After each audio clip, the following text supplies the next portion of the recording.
Hello, hello. It's Justin Colletti of SonicScoop. Thanks for joining me for this week's episode of the SonicScoop podcast. And today we're going to be talking about what I think is one of the most important parts of the music production process, but I might be in a minority here in recent years.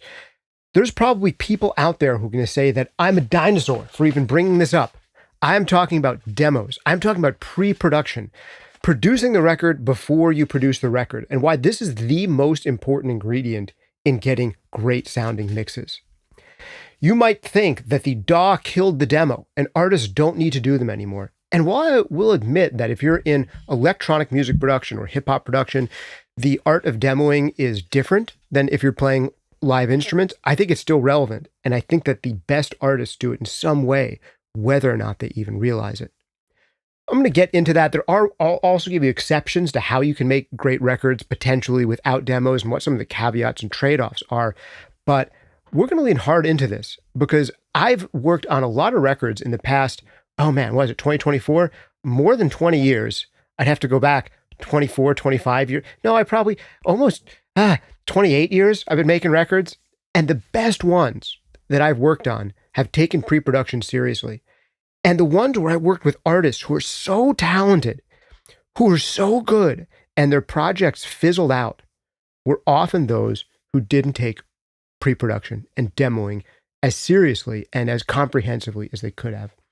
And I think this is an area where we can all take a page out of the playbook of yesteryear and think about how people made records in the beginning of recorded music history, how they made it in the golden era of recorded music history from the 60s through the 90s and early 2000s, how they're still made today at the highest levels, and bring that into even project studio and home studio situations as well.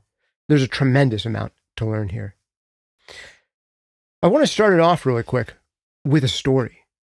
And I'll tell you about a band I was in the studio with who were extremely talented. It was a 4-piece rock band. It was 2 guitars, bass, drums.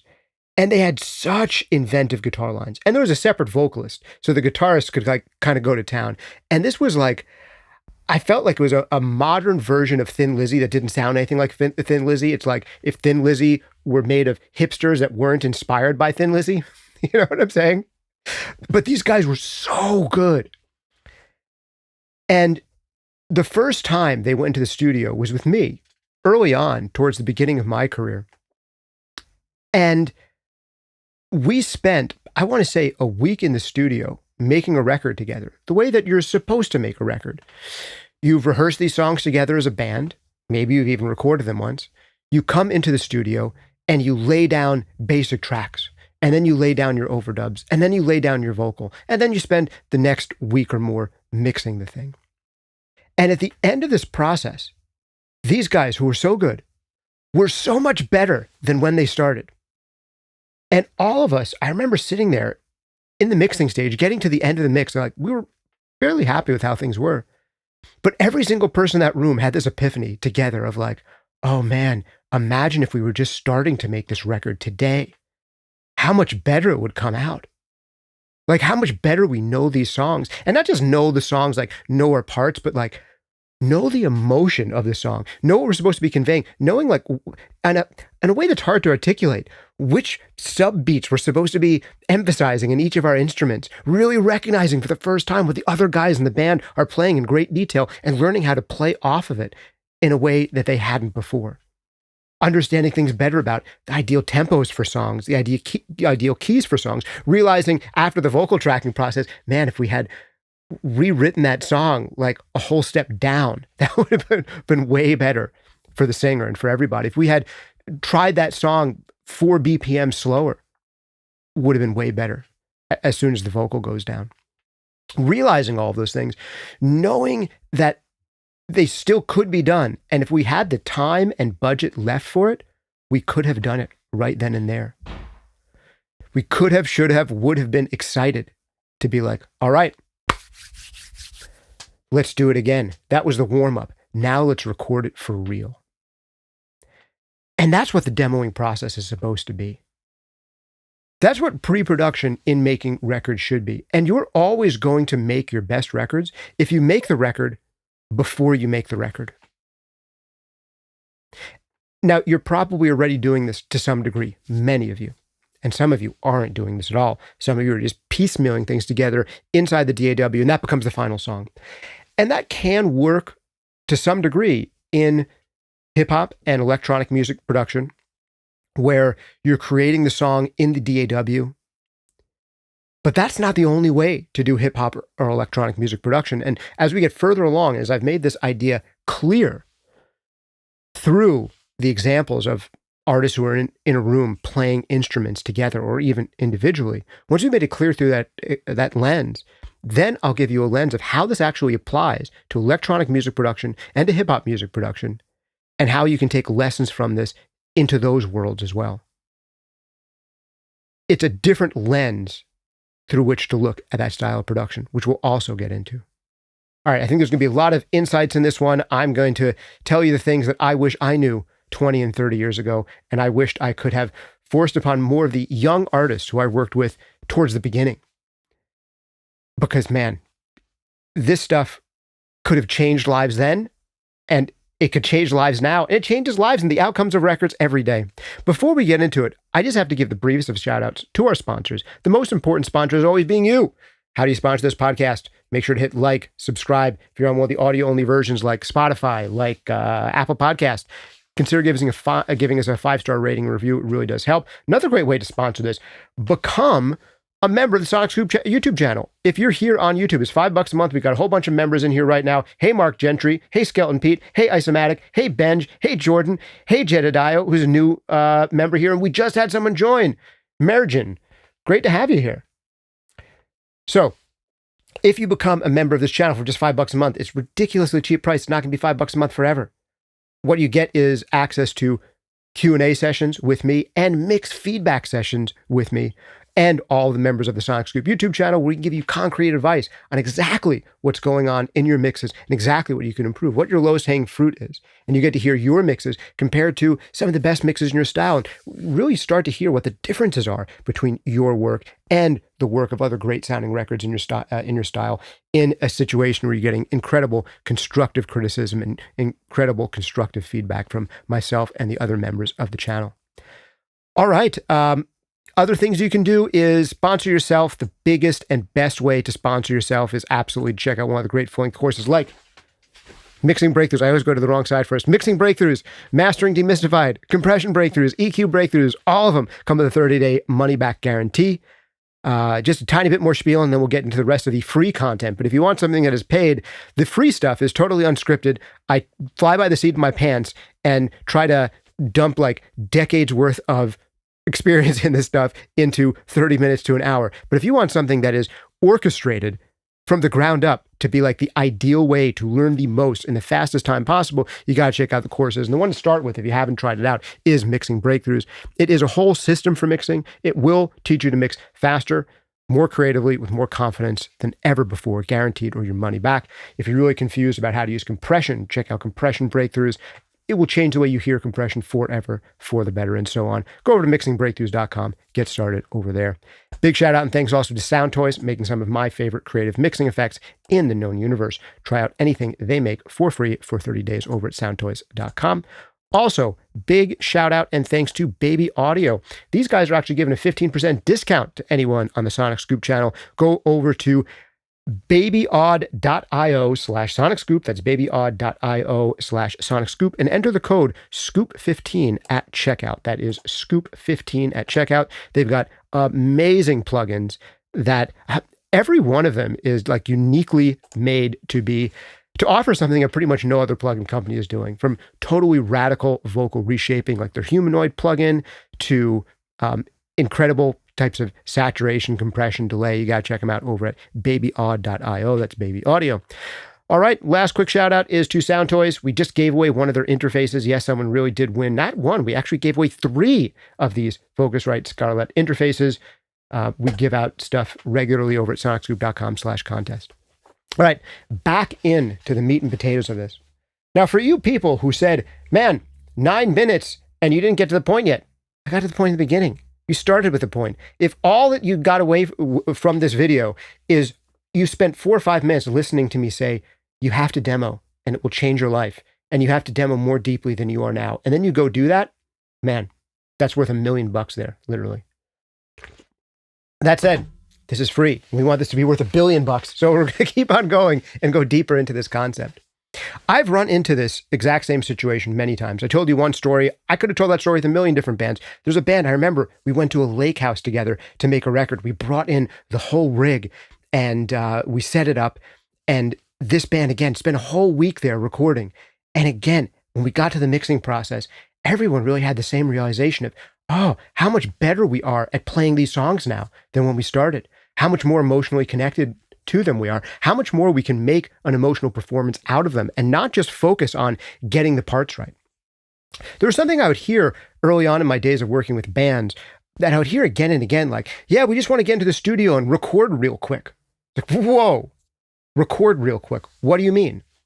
Oh, we just want to like lay our parts down. You're making music. This is not time to do like it real quick. I mean, it can be quick. It can be extremely fast.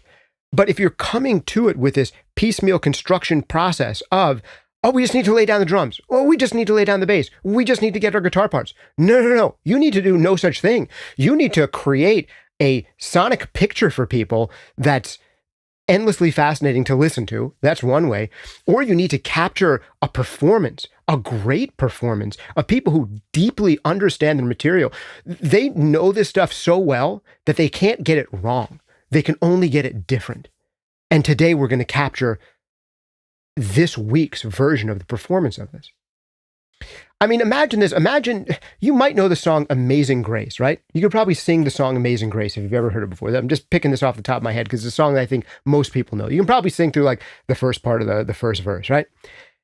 But if you were just learning that today and you had never heard the melody before, do you really think you could emotionally connect to it in the same way as if you had heard the song a million times before, you knew the lyrics by heart without having to look at the sheet of paper, and you figured out like which parts of the phrase you want to inflect more on, which parts of the phrase you want to accentuate, like what kind of tempo you want to sing the song, like what kind of mood do you want to give when you do this. But if you're just going through the process of getting it right, that's not a recording session. That's practice. That's a practice session that you're recording. And this is what demoing does, is it separates the practice process from the doing it for real part of the process.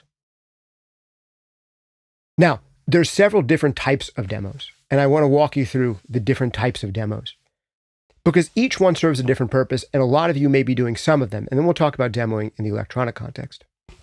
So the first type of demo is a songwriting demo where you've written a song and you're showing, here's what the song is, here's what the melody is, here's what the chords are.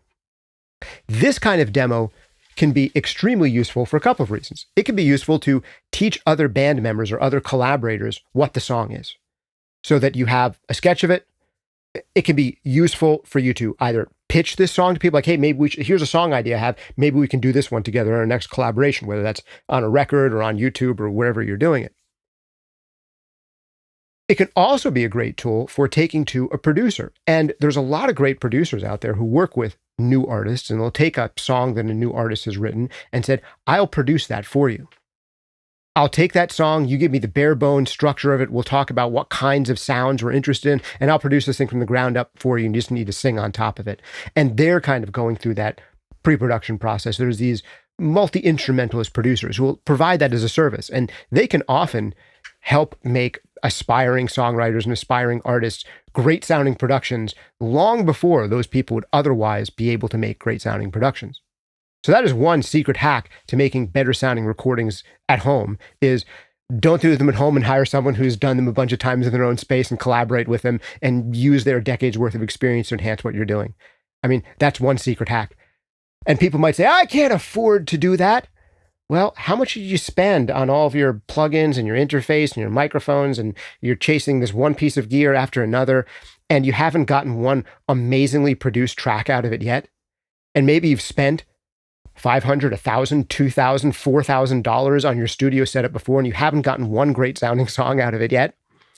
But if you took that same budget of $500 or $1,000 or $2,000 or $4,000 and you worked with a producer who has an amazing track record and brought in a sketch of a song and had them produce it with you, and you kind of go along for that ride, you would come out with like an amazing sounding production that would take you 10 or 20 years of practicing your craft to get to.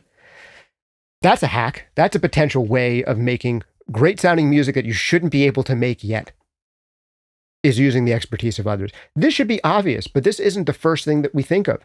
We think, I want to do it myself. I get it. We all want to be independent and do things ourselves. But are you really doing it yourself when you're buying a whole bunch of audio equipment, relying on a whole bunch of other people on learning how to use that stuff, relying on all the people who built this stuff? I mean, that's just another way of like, you didn't build the microphone or the mic preamp yourself. Are you really doing it yourself? It's one way of doing it with others, is to buy a bunch of stuff for yourself and learn from others how to do all this stuff. But another way to do that is someone already has all the stuff, someone already has all the skill, and you focus on writing better songs and then figuring out how to perform them really, really well on your one instrument or as a vocalist. So yes, this is the part of the spiel where I try to get some number of the home recording musicians to not just be home recording musicians, and to not accidentally end up becoming audio engineers and music producers and end up on a 5 to 10 year to 20 year journey of becoming better at producing and recording and mixing, and then find out that they're not musicians anymore. They're audio guys and producers. Hey, I recognize a whole bunch of you in the chat as that. And I look in the mirror and see that in myself, right? So for those of you who actually go down this journey and are like, no, I want to be the producer guy, I want to be the audio nerd, I don't want to be actually writing songs all the time. I want to be collaborating with people who are doing that and helping them enhance what they're doing. We'll talk about that too, but just know that that's a risk when you start going down this road thinking, yeah, I just want to be able to mix my songs. It's a tricky road. It doesn't turn out that way for everybody. I see people in the chat who are definitely recognizing this in themselves and possibly in others around them. So that's the first type of songwriting demo, right? Or the first type of demo, the songwriting demo. You can use that to share with others how the song goes, or you bring it in to a producer who might hire in a whole bunch of musicians or play a bunch of instruments themselves and flesh out that song. Then the next type of demo that's also important is the arrangement demo. And this is if you're more the kind of producer, arranger yourself. And I worked with a great band, one of the first records I made for money. Awesome band. Like a few records I worked on early in my career, I thought it got murdered in mastering. And I think I've had about at least 2, maybe 3 projects that I've mixed in my life that I thought got murdered in mastering, which inspired me to become a mastering engineer so people wouldn't have to get their mixes murdered in mastering, because I know how that feels. Anyway, I digress. This guy, main force behind this band, so good. Bass player, singer, songwriter of the band. They ended up putting out, 3 or 4 albums. And his process was he had his 4-track cassette recorder and he would layer on multiple parts. And then he had his computer on which he'd layer on multiple parts. And he'd show the whole band, like, this is the arrangement I have in mind. And yeah, the other band members would contribute things and tweak things, but he would sketch out these whole songs by himself, bring them into the band, use this to teach not just the song, but an entire arrangement to the band. And then, of course, the band, based on their unique personalities and attributes and ways of seeing things, that arrangement would evolve and it would become a collaborative arrangement that started with his arrangement demo and evolved into the way that they actually played it. And they would actually play it pretty darn well live. But it was the same thing. These guys went into the studio, week or 2 in the studio, laid down the parts that they had figured out. And now they're hearing really super clearly for the first time. The bass player is really recognizing exactly what kind of kick pattern the drummer is playing. And the drummer is finally realizing for the first time exactly what kind of bass pattern the bass player is playing. And they never really realized that before. And they could further refine this arrangement, further get into sync. They have, for the first time, an outside coach, a producer, listening to this along with them. Me, who's able to say to them, hey guys, that was awesome, but clearly there's a little bit of struggle here. Like, it feels like you're struggling to keep up with a song. It doesn't feel authoritative. But if we slowed this down 4 clicks, just give it a try and tell me what you think. And we'll listen back to it. 4 clicks slow down. And they do that. It's like, oh, all of a sudden we're not chasing the song anymore. There's so much more power in this song from slowing it down 4 clicks. Man, that's the way we should be playing it. Recognizing the singer's range. When you first hear your vocal under the microscope of a great condenser microphone in the studio, and you hear that truly isolated vocal, and it's not just in the rehearsal space, this is an eye-opening situation for a lot of artists where they're like, whoa, maybe that's not in my range. And having to think about relearning the entire song and the way that you've been playing it in a new key to make that work. And while all that stuff's going around, is there time to think about the sounds that we're getting? So what if you had an arrangement demo period that went beyond that, where you could figure out all that stuff? A real, honestly produced pre-production demo. And then the other major type of demo here is the performance demo. And the performance demo is to show yourself, to prove to yourself that you're so good at performing this music that you can't get it wrong at this point. That's just impossible. You know, I remember here's a little archery analogy for you. I took up archery a couple years ago, and when I was first starting, I was shooting every day. I'd wake up in the morning, I'd go out, my first thing would be I'd shoot off, 4 dozen arrows. I'd get more than that in most days, but I had to do that at least in the beginning of each day. And then I remember my father came over to visit, and I was taking out the target, and I put it about, just with a bare bow here, and about, I think, 22 yards out. This is still my first year. But I started shooting at the target, and he's like, that's really far. Aren't you? There's like a rock next to the target. Aren't you worried that you might miss and that one of those arrows might hit that rock? And I just turned and looked at him, and I said, why would I miss? Now, that wasn't me trying to brag. It was just like the first thing that came to my mind. It hadn't even occurred to me. It's like, wait, why would I miss? And that is not how I felt when I first started shooting arrows, right? When I first started shooting arrows, it's like, when do I get to hit the target? Do you know what I mean? Have you ever been there? Maybe it's not with archery for you. It's with something. When do I get to hit the damn target? Like, you're supposed to. I can't do the most basic function. And then from doing it again, I think it was within, 3 months of shooting literally every day, it's like, why would I miss? Now, I wasn't confident enough to say I'm going to get in exactly the spot that I'm looking at every single time, and it might be, 6 inches further off than I want it to be at 22 yards, blah, blah, blah. But that's how you need to think about playing a song, is that there is no missing on this song. Like, it wouldn't even occur to you. Like, how would we mess up this song? Like, why, how would that even happen? And it's not about whether you're going to get it right. It's about what kind of emotional inflection do we want to put into this? Do we want to think a little bit about the tone that we're trying to get? That kind of thing. And that's the role of the performance demo.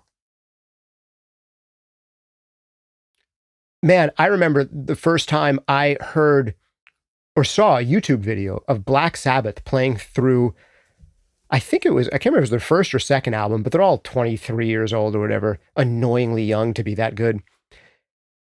And it sounds exactly like the album. And it's like you could have just put an SM57 in the middle of the band and recorded that and been like, wow, they're never playing that song better than that. They're only just going to play it again, maybe slightly differently. I wish we had recorded that for real. I wish they were in a studio with a bunch of mics.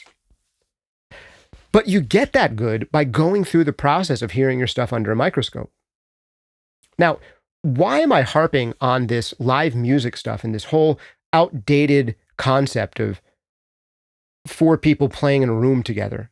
Man, isn't that so 1990s, 1970s, 1960s, 1950s? Isn't that like a thing of the past? Get into the room and jamming with some dudes and or dudettes and making music that way. Isn't that not relevant to the way we make music today? Justin, you're a dinosaur. You grew up in the 80s and 90s and were starting your professional career in the early 2000s when playing in a band was still relevant. And I'll tell you what, it's not relevant today. That's not the way we're doing it anymore. And you're just old. Maybe that's true. Or maybe live music is actually more relevant than it's ever been. Where do you think musicians make their money? Do you think they make it off recorded music today, when the price of getting a Spotify or Tidal subscription is slightly more than $10 a month? Maybe it's gone up to $11 or $12 a month with inflation, and maybe with further inflation still, it'll eventually be $15 a month, which it probably should have been a decade or two ago. If we wanted to actually pay artists good amounts for streams, we would have been paying $15 and $20 for streaming services a decade ago. But it'll finally get there because of inflation, and then it still won't be enough for artists and all that. Is that where they're really making their revenue? Most artists are making their revenue, the good ones, through things like live performance. Man, when they locked down countries, that messed up a lot of artists. But that's a big place that in recent decades, with the exception of a couple years of unnecessary nightmare, that artists weren't able to make a living doing live music. Live music revenues for a lot of artists really replaced recorded music revenues. So in a way, it's more important than ever. Now, an unfortunate, dirty little truth about live music today is that so much of it is lip sunk. There's a great guy out there. I forget what channel he's doing. What it's called? Is it Wings of Pegasus? He's one of the only guys who has an even lower fi YouTube shot than I do, who's on YouTube being extremely successful with it. But he evaluates performances and sees how much auto-tune there is on them. And it's amazing how many artists are basically lip syncing auto-tuned versions of themselves on stage, or maybe singing through live pitch correction. So that's unfortunate. But it's still something that people value. And people get bummed when they find out about some of the trickery that goes into live performances. Now, don't get me wrong. If you're put on a big live performance for thousands upon thousands of people, some trickery is okay, or potentially even welcome, to give them a really good experience, as long as it doesn't cross a certain line. And there's certain lines that you can cross. But anyway, live music, arguably more important than ever. Also, AI music generation. I've been doing videos recently about, AI and music and what effects that has, and how we can use AI tools ethically and creatively and not just be scared of them. Because I'm not a big new technology adopter kind of guy. But I like to get out of that mindset and say, hey, if I was going to use this stuff, and I was trying to be creative, and I was trying to be a David Bowie of today and use the most recent technology and figure out how to make that sound fresh instead of evil, how would I do that? And I try to think through thought experiments of how to do that and give them to you guys as ideas that you can take into your own craft. But one of the comments I get from, I think, some of my most astute observers on videos about AI is, this is just going to make live, spontaneous music more important than ever.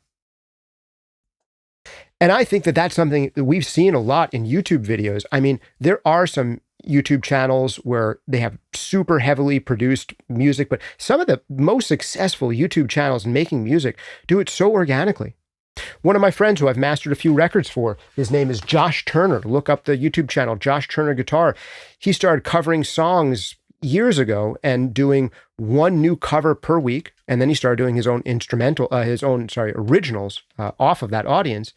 But he started by doing one new cover a week, and it would just be one shot, unedited, him and some other people playing just in front of a camera, single unedited shot, no production. It was like, ooh, these people are actually playing. This is fresh and different and new, and it's a great song. Of course it's a great song because he's picking from the best songs of recorded music history. He doesn't necessarily have to use his own.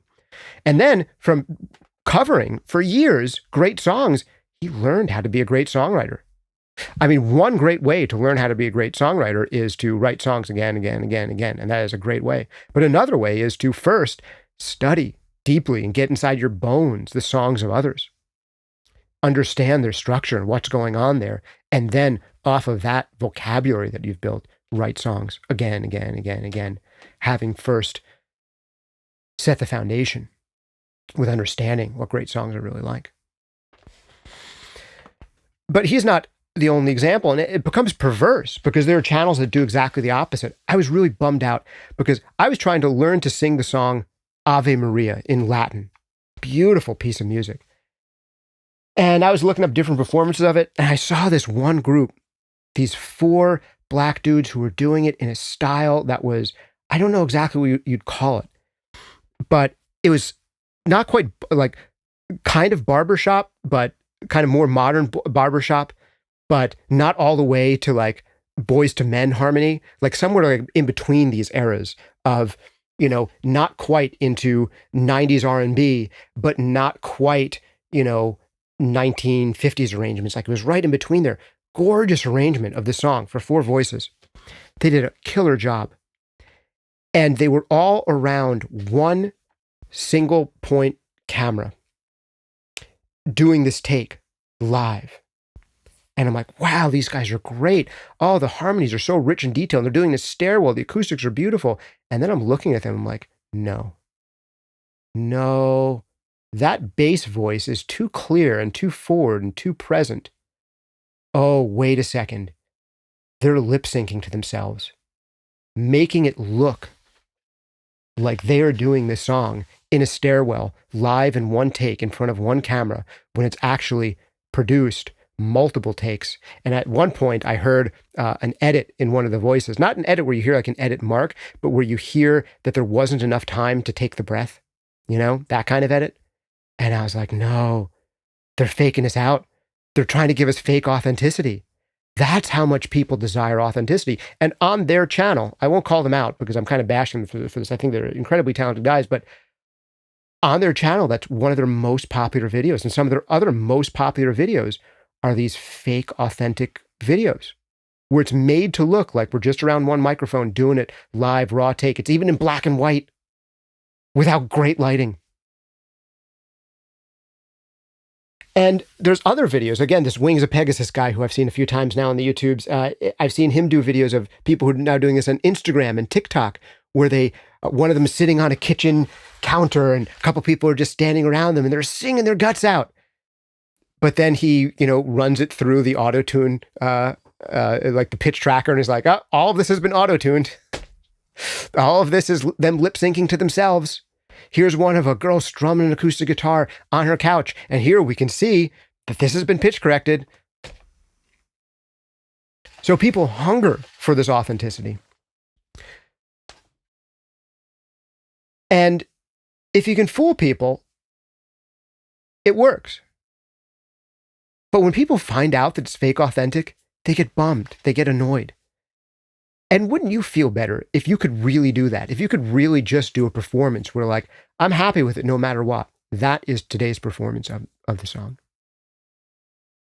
One thing I was impressed by, and I'm going to give you a slight digression here. I mean, this video is full of digressions. Why? Because this channel is full of digressions. Because you're in here for a podcast episode, totally unscripted. And this is how we roll when we do the SonicScoop podcast. It's just how it is.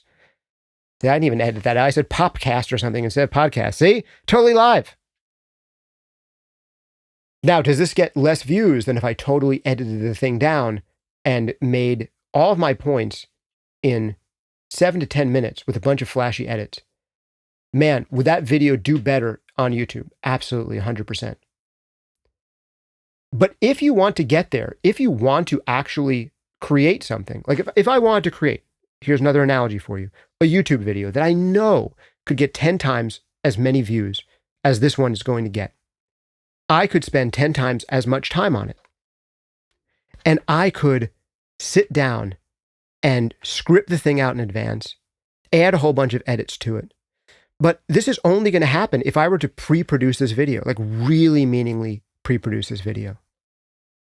And if that's the kind of results you're looking for out of your music productions, for them to have 10 times the reach that you now do, you want to spend 10 times upfront and not afterwards.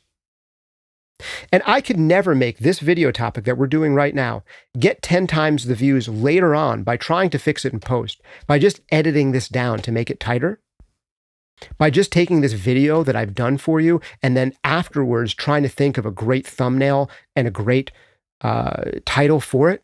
That wouldn't make this video get 10 times as many views. If I wanted 10 times as many views on this video, I would take 10 times the time up front. And I would say, before we even get into this, I know I don't have the perfect thumbnail for it. I know I don't have the perfect title for it. Let me get those things created. And once I've created that, now let me get into scripting the thing out. And then let me edit that script and let me cut that script down so it's like the perfect encapsulation of this idea. And then let me shoot it. And then let me edit that. And then let me sweeten that shooting and editing that I've done. That's what it would take for me doing YouTube video to have 10x the results. And that's the kind of thinking and the kind of framework that you'd want to put into your music if you wanted to get those kinds of results and do something that is brilliantly produced. It takes that level of forethought. Now, for me, I've got other things going on in my life. I've got to master a whole bunch of records. I've got coaching calls to do for clients. I have stuff I want to do in our member section. I have hobbies that I like to do. I have a family. So for me, that's not what I'm going to do. And instead, I come out here and just do this thing freeform. But even then, I do some pre-production in that I've sketched out the main points that I want to get to. And I've sat down and I've meditated on them. And this is kind of bare bones style of pre-production. But if you want to make something ornate, if you want to make your masterwork, I don't expect this podcast episode to be one of my great masterworks, right? That's not what I'm here to do. But if I want to make a great musical masterwork or a great masterwork in storytelling, that's the kind of thing that you would have to do. All right, now I want to get into some of the exceptions here. So you could say from a certain point of view that everything that I've told you so far is completely wrong. You don't have to do it this way at all. In fact, I'll bring up a band I really like that didn't do it this way. And then we'll get into the electronic side of things. A band called Stereolab. I don't know if you've checked them out. Go check out a couple of Stereolab's most popular albums. Even better yet, check out some Broadcast's most popular albums. Great bands in that style. I don't know if any Stereolab or Broadcast fans are in here, but Stereolab in particular, I interviewed these guys for Tape Op magazine to ask them about their process and how they come up with these inventive arrangements. And they told me basically what we would do is we'd go into the studio with a producer.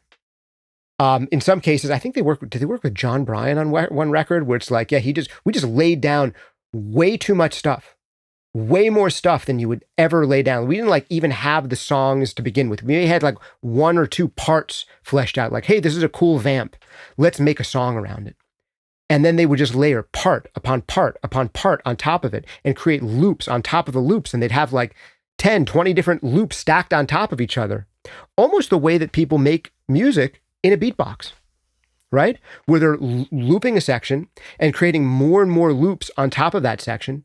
And then going through the subtractive process of, well, we shouldn't have all 20 loops playing all at once, but what if we had these 3 loops playing now, and then this 4th loop playing then? And they were basically creating their own loops with live instruments and trying to figure out, like creating loops live with live instruments, live performed loops, and then building out songs that way and muting and unmuting parts to make the arrangement. And those records turn out great. I think they're great records, cool records, they're fun records. I mean, they're not records that are ever going to be at the top of any pop chart, right? But they're still great records in their own way. And this is totally the opposite of the kind of approach I'm telling you to take. And the thing I have to say about this approach is that it does kind of work. You can make records this way. You can go in and you can do this as an electronic music producer or as a hip hop producer or a beat maker. This is the way that you're going to do it, right? You're going to go in and the demo is the final release. They're the same thing, right?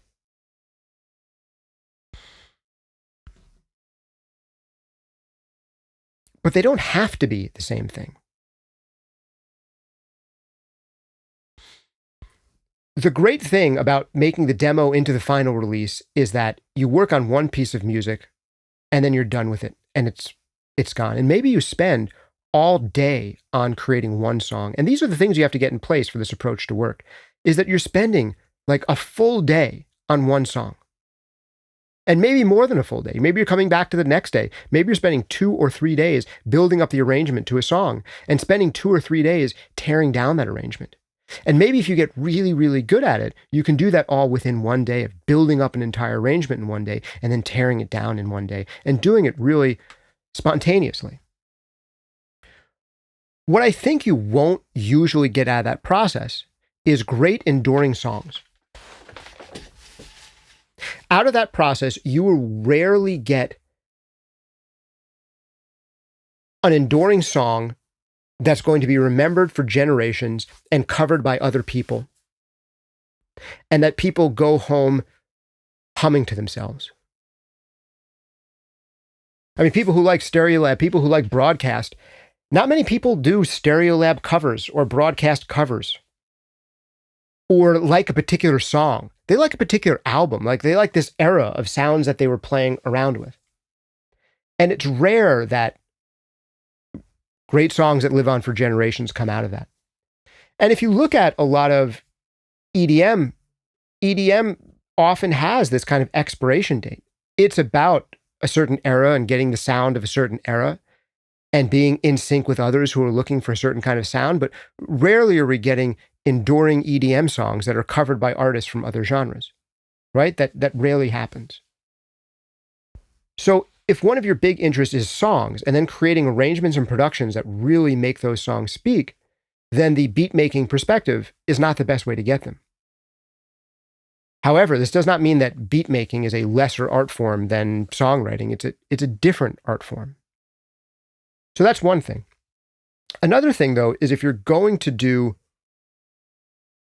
and there's some exceptions to this, there are some hip hop songs that are extremely memorable and potentially could be covered, but there are exceptions more than the rule, right? You're going to list out maybe like 5 of them, and you get to at the end of 5 hands of like hip hop songs I would cover in another genre on other instruments. And then you'd start to have to think really hard, right? Now, that's okay. It's just like, it's a different format.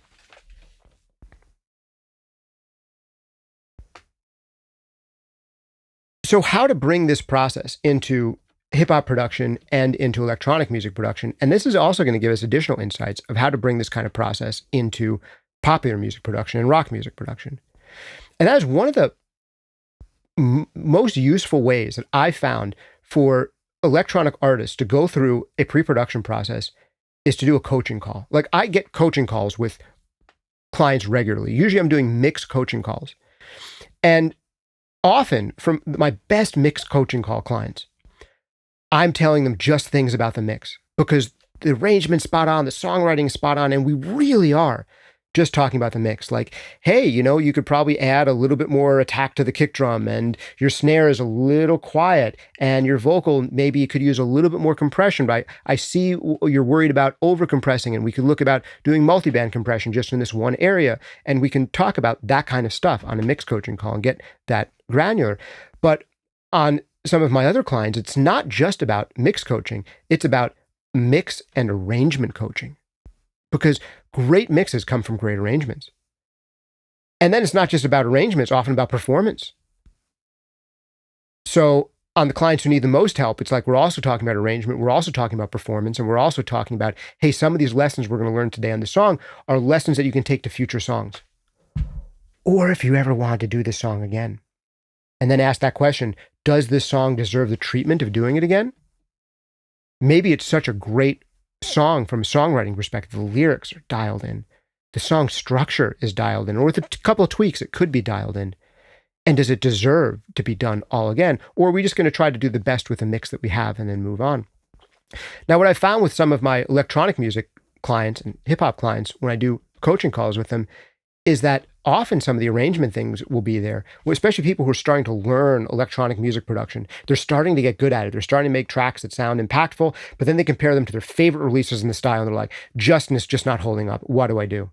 And I'm like, well, here's what I would do from the mastering side, and here's the things that I can do as a mastering engineer to get it closer to that. And see, we've gotten a lot closer, right? Sounds a lot better already.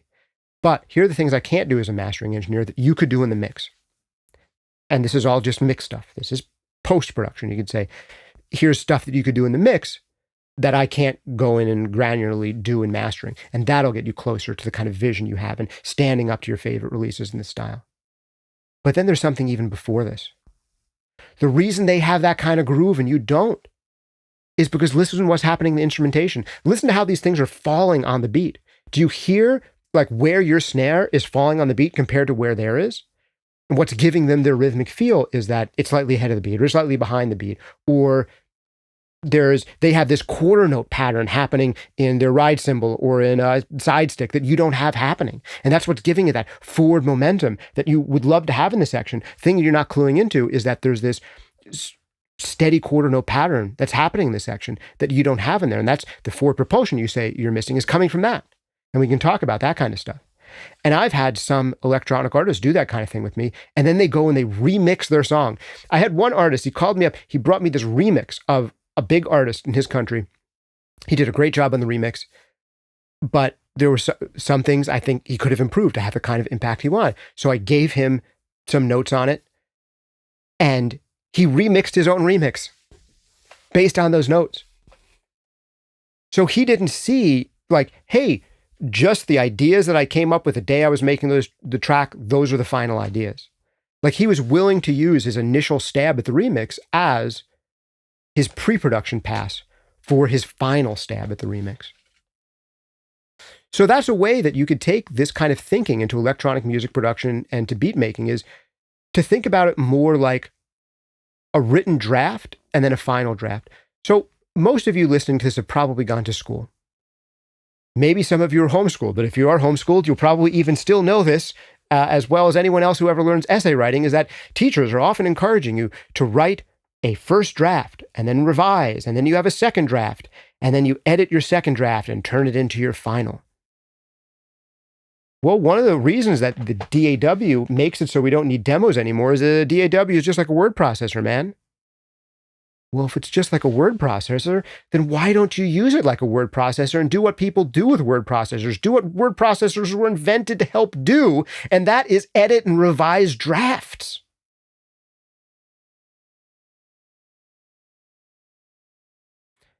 Now, with all that said, I'm going to put a neat little bow on this and we'll be done for the day. But with all that said, you don't have to take all of this advice or any of it. Because right now I'm breaking my own advice to make this very video. I know that I'll suffer for that in YouTube reach, but I hope that what I get out of it is, one, emotional connection with you, where you don't treat this just like another tips and techniques video. I could make 5 and 7 minute tips and techniques videos. They would actually take me longer to make than this video to do them right. And I could make those videos. And you would say, oh, great, I saw another tip. That was great. Let me scroll and look at the next tip. Oh, yeah, that tip was great. Let me scroll and look at the next tip. Oh, that one was great. You know, my attention span's too short for this. Here's a 90-second clip. Oh, that one's a little too long. Here's a minute clip. Oh, man, I have like 20 different tips in my head. Guess how many of them I remember? 0. That's why I do this format.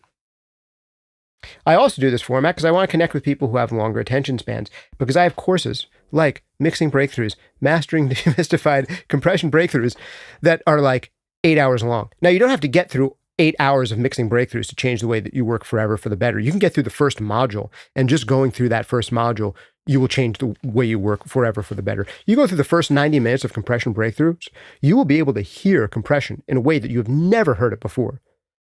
Guaranteed. Or your money back. Just write into the support people, say, I want my money back. Justin lied to me. I took 90 minutes of compression breakthroughs and I don't hear compression like never before, and they'll give you your money back and I never even find out about it. But I know that's not going to happen. Because the people who actually take it are like, oh, wow, I can actually hear compression now. Thank you. And then if you go through the full 8 hours, you have a comprehensive understanding about how to use compression on every single instrument in every single genre for the rest of your life. EQ breakthroughs are just as good. Mastering Demystified is just as good. And that's one of the reasons I do this video format. But if you want to make records that are going to grab people for 3 minutes and entertain them for 3 minutes and make them want to listen to that same 3 minutes again, again, and again, then I encourage you to not do this process that I'm doing right now in this video, and do as I say, not as I do.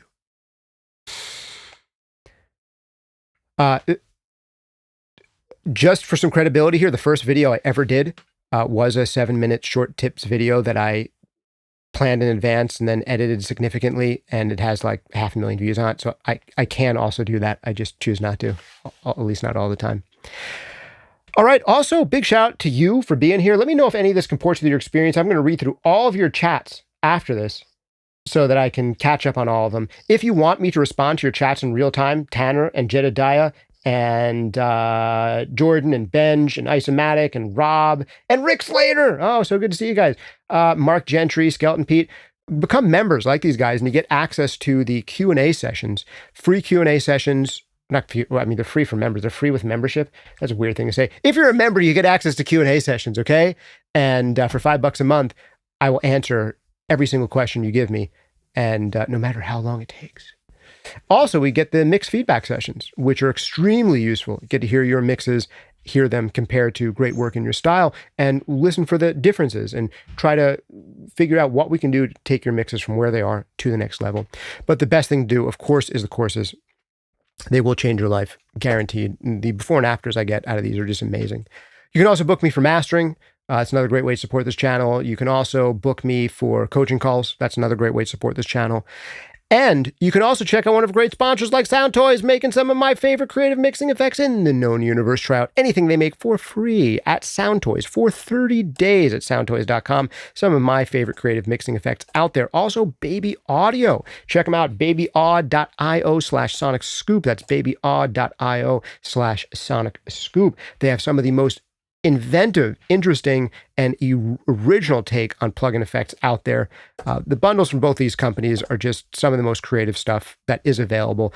They just don't make tools like other companies do. And if you're looking for some inspiration, they're both a great way to go. Also, shout out to Focusrite, who recently gave away an interface here on this channel. Actually, not one of them, but 3 of them. So shout out and thanks to those guys. Check them out, focusrite.com. Hey, this has been Justin Colletti of SonicScoop. Thanks for joining me for this week's episode of the SonicScoop podcast. See you next time.